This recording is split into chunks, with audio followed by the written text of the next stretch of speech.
Assalamualaikum warahmatullahi wabarakatuh. Saya Tasya Nur Aini dari kelas Matematika 2022 U dengan NIM 220302141332. Di sini saya sudah bersama narasumber saya. Saya Maria Muska Nafiu.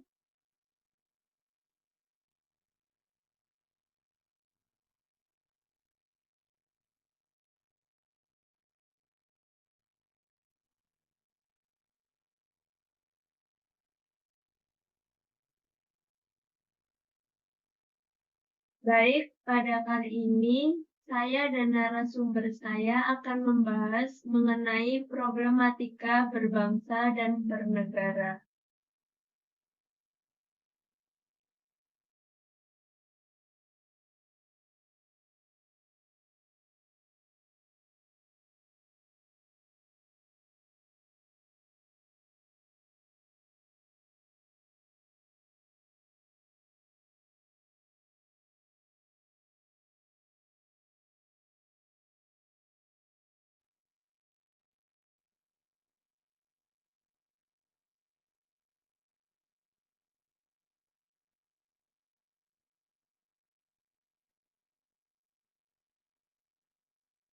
Berawal dari amanah pembukaan Undang-Undang Dasar 1945, tujuan Negara Kesatuan Republik Indonesia adalah melindungi segenap bangsa Indonesia dan seluruh tumpah darah Indonesia, memajukan kesejahteraan umum, mencerdaskan kehidupan bangsa, ikut serta melaksanakan ketertiban dunia yang berdasarkan kemerdekaan, perdamaian abadi, dan keadilan sosial.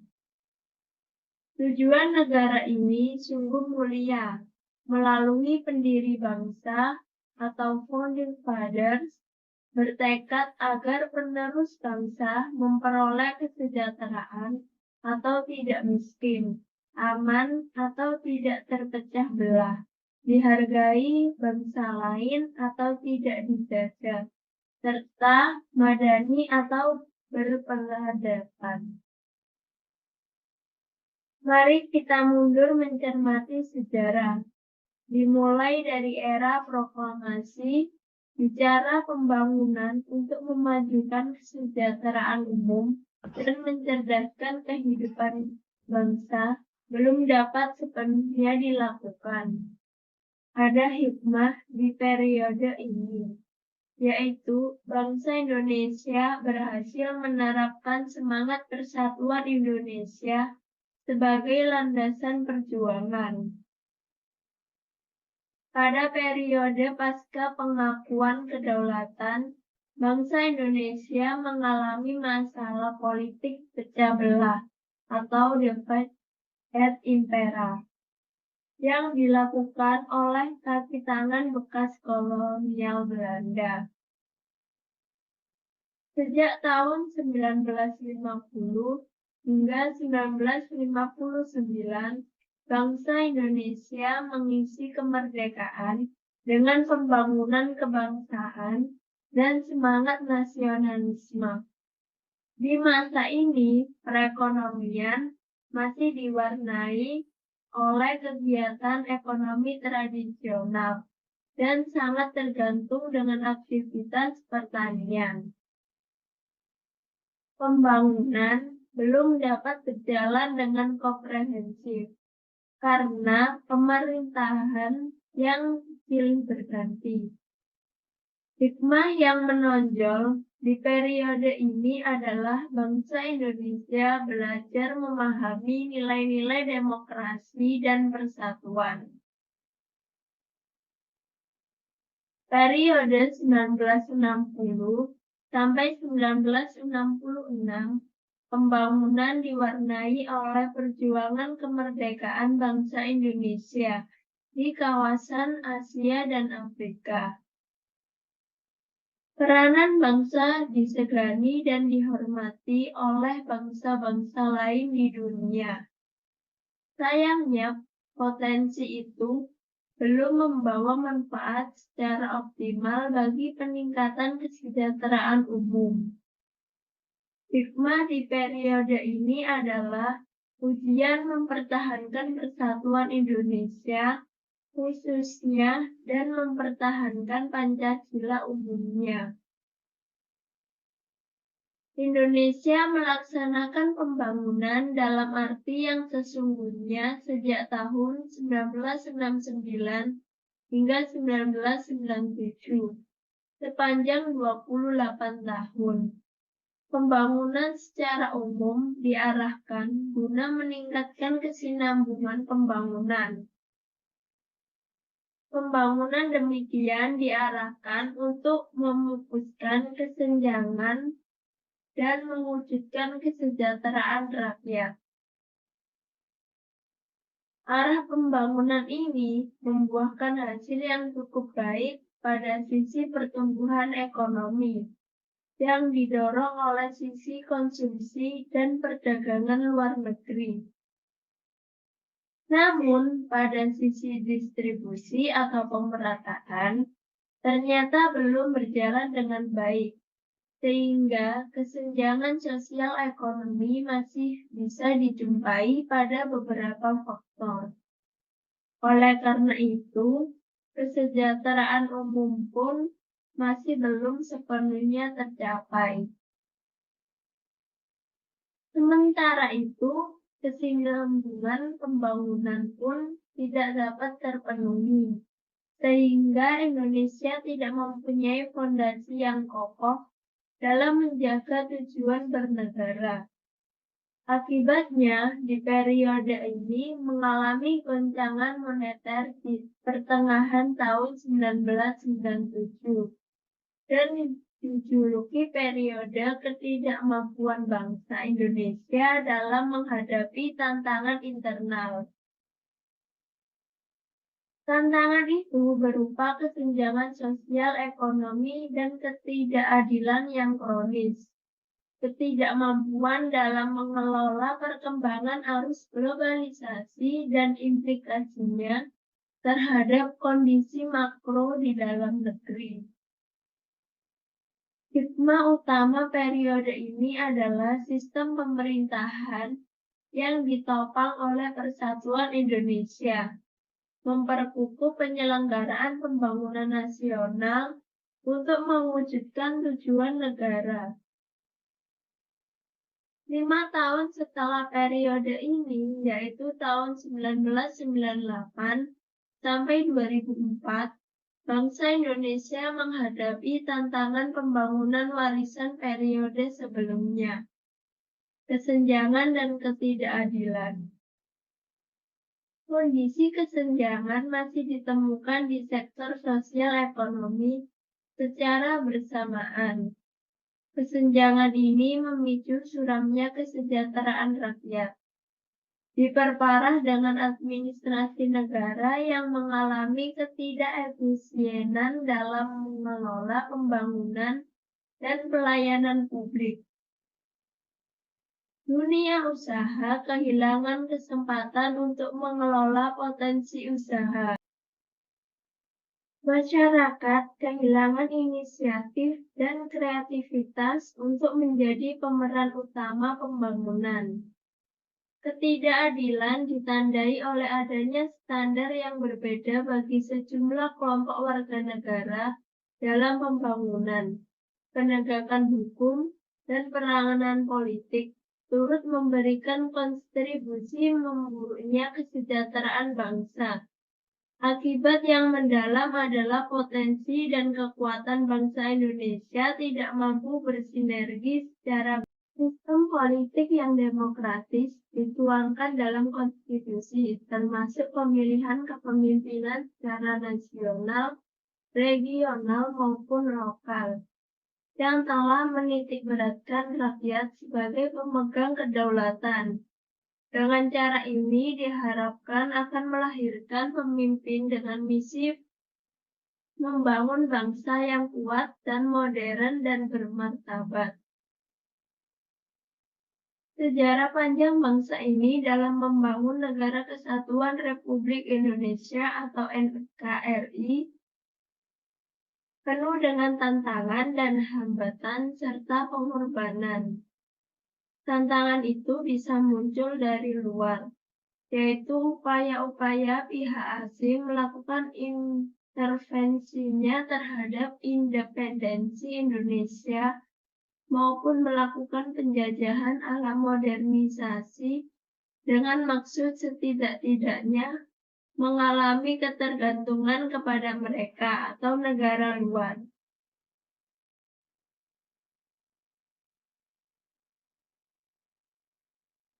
Lain lagi strategi pengerusakan tradisi dan budaya bangsa.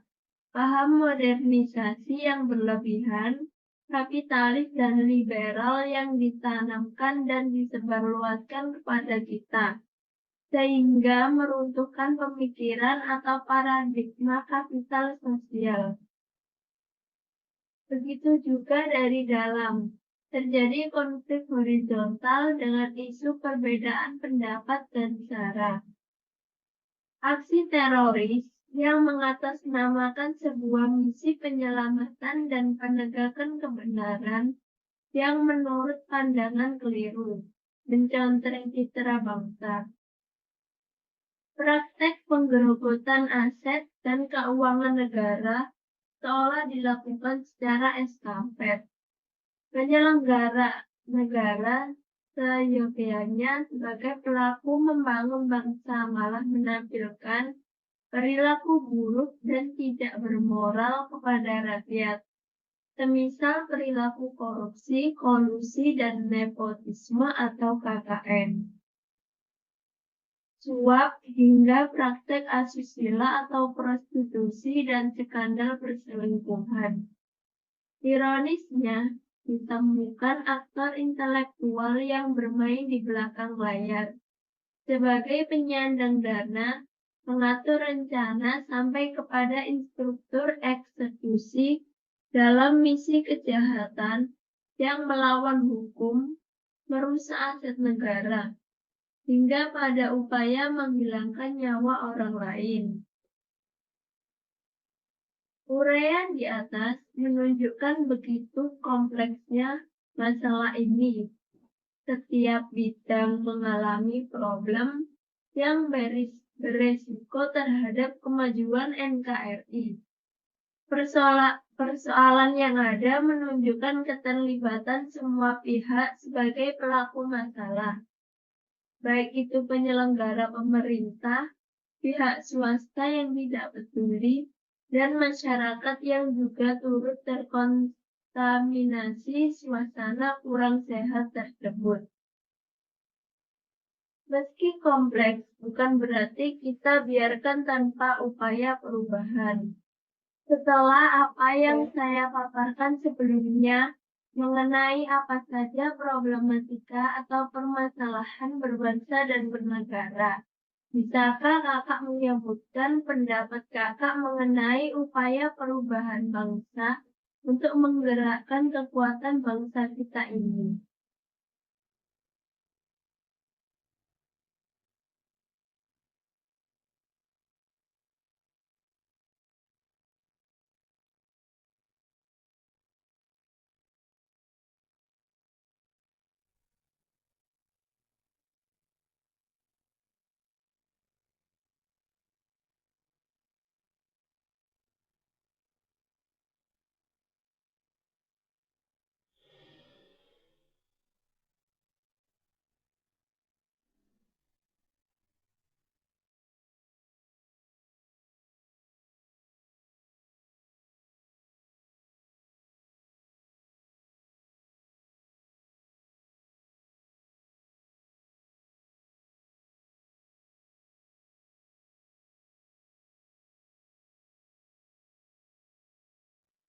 Baik, setelah saya mendengar apa yang sudah dipaparkan tadi, upaya yang bisa dilakukan yaitu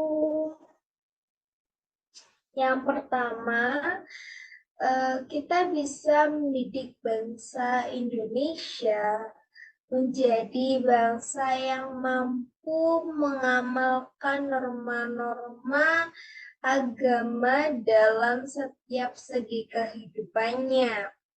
Terus yang kedua, bisa juga untuk menjadikan bangsa Indonesia mempunyai nilai lebih serta menciptakan manusia Indonesia ini menjadi unggul dalam rangka memacu pemberdayaan masyarakat. Lalu kita juga bisa mendorong penciptaan sistem kelembagaan ekonomi, sistem kelembagaan politik, serta pemerintahan yang bersih yang didukung oleh penegakan hukum yang berkeadilan dan beradab. Lalu kita juga bisa mengembangkan kapasitas ekonomi bangsa dan menyelenggarakan upaya penanggulangan kemiskinan. Terkait peningkatan kualitas manusia di Indonesia, itu kita dapat mendidik bangsa Indonesia menjadi bangsa yang mampu mengamalkan norma-norma agama dalam segi kehidupan dan menjadikan bangsa Indonesia ini memiliki nilai yang lebih serta menciptakan manusia Indonesia yang unggul dalam rangka memacu pemberdayaan bangsa. Lalu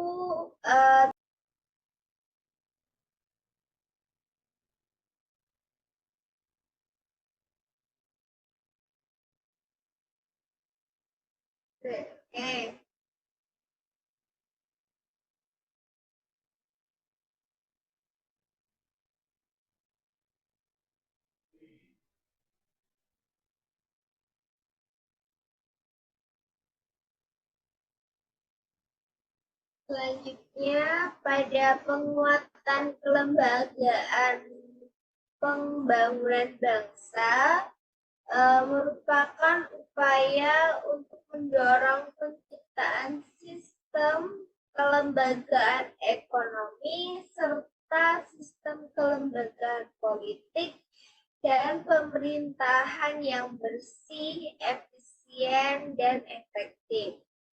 Lalu untuk penguatan ekonomi rakyat merupakan upaya untuk meningkatkan kapasitas ekonomi bangsa dan menyelenggarakan penanggulangan kemiskinan serta kesenjangan sosial, menguatkan perekonomian rakyat, pada dasarnya meningkatkan economic capital sebagai efek peningkatan taraf hidup, meningkatkan human capital sebagai efek pelayanan publik serta pendidikan, meningkatkan social capital sebagai efek peningkatan kesejahteraan serta memperkuat pembangunan bangsa atau national building. Usaha merealisasikan hal tersebut mengandung makna setiap individu dalam kapasitas pemain usaha mikro, kecil, menengah dapat menerima kesempatan yang sama untuk berusaha, sehingga dapat menciptakan kesempatan kerja bagi dirinya atau bagi orang lain. Kunci sukses untuk menggetarkan potensi ini adalah modal yang bersumber dari dana masyarakat yang dihimpun oleh perbankan, dana bersubsidi yang dialurkan oleh pemerintah, dan dana investasi. Selanjutnya untuk terkait penanggulangan kemiskinan itu dimaksudkan sebagai upaya meningkatkan dan pemerataan pendapatan bagi rakyat miskin di Indonesia. Pelaksanaannya dilakukan melalui kerjasama dengan semua sektor, yaitu sektor usaha, perbankan, masyarakat, dan dimotori oleh pemerintah. Penanggulangan kemiskinan lebih efektif dilakukan melalui peningkatan program pemberdayaan masyarakat di seluruh bidang pembangunan, karena pemberdayaan merupakan solusi alternatif penanggulangan kemiskinan di Indonesia. Di samping bersifat berkelanjutan, pola ini itu melibatkan seluruh pihak, itu terkait masyarakat, sektor usaha, dan pemerintah, dan efektif serta efisien. Pemberdayaan masyarakat juga merupakan upaya pemerintah mengembalikan nilai-nilai kemanusiaan yang mulai luntur dan meninggalkan pelaksanaan good government.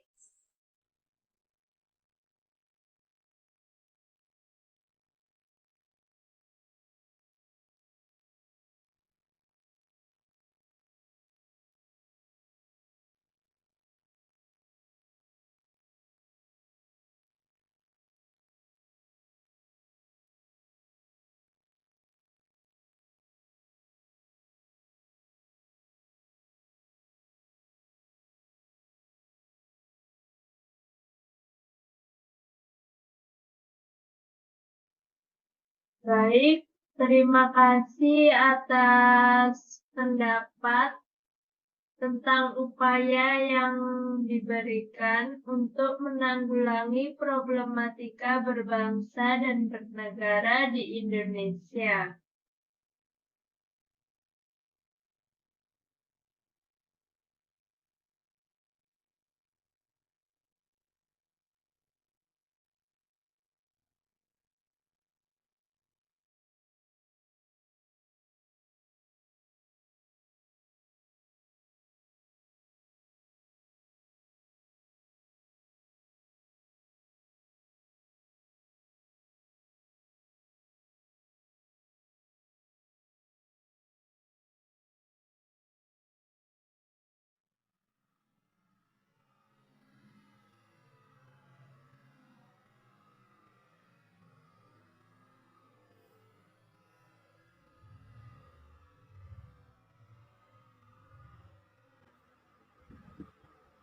Jadi, kesimpulan yang dapat ditarik dari podcast kali ini yaitu banyak sekali problematika yang ada di negara Indonesia.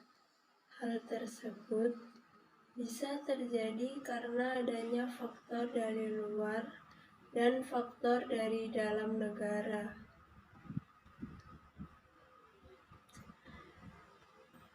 Oleh karena itu, untuk faktor eksternal antara lain: 1.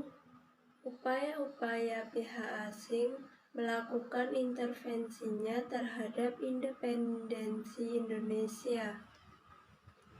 2. Melakukan penjajahan ala modernisasi. 3. Strategi pengerusakan tradisi dan budaya bangsa seperti paham modernisasi yang berlebihan, kapitalisme, dan liberalisme. Faktor eksternal tersebut juga menjadi penyebab terjadinya banyak problematika di Indonesia. Untuk problematika internal, antara lain 1. Aksi teroris yang mengatasnamakan sebuah misi penyelamatan dan penegakan kebenaran. 2. Praktek penggerobotan aset dan keuangan negara seolah dilakukan secara estafet. 3. Korupsi, kolusi dan nepotisme atau KKN, suap, hingga praktek asusila atau prostitusi dan skandal perselingkuhan yang banyak dilakukan oleh penyelenggara negara. Upaya-upaya yang dilakukan yaitu 1. Peningkatan kualitas manusia. 2. Penguatan kelembagaan, pembangunan bangsa. 3. Penguatan ekonomi rakyat. Dan terakhir yaitu menanggulangi kemiskinan.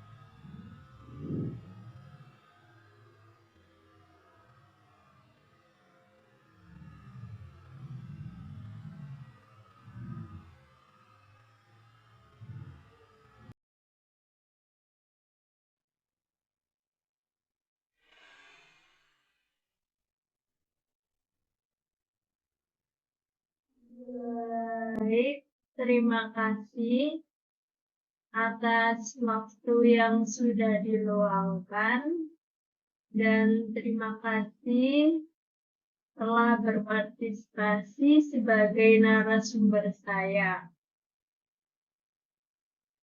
Berikut presentasi mengenai problematika berbangsa dan bernegara dari saya, Tasya Nur Aini, dan narasumber saya,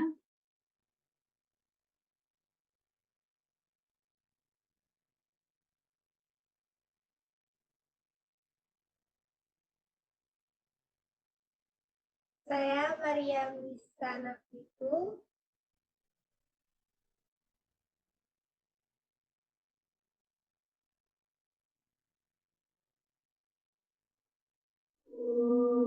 kurang lebihnya apabila ada salah kata. Wassalamualaikum warahmatullahi wabarakatuh.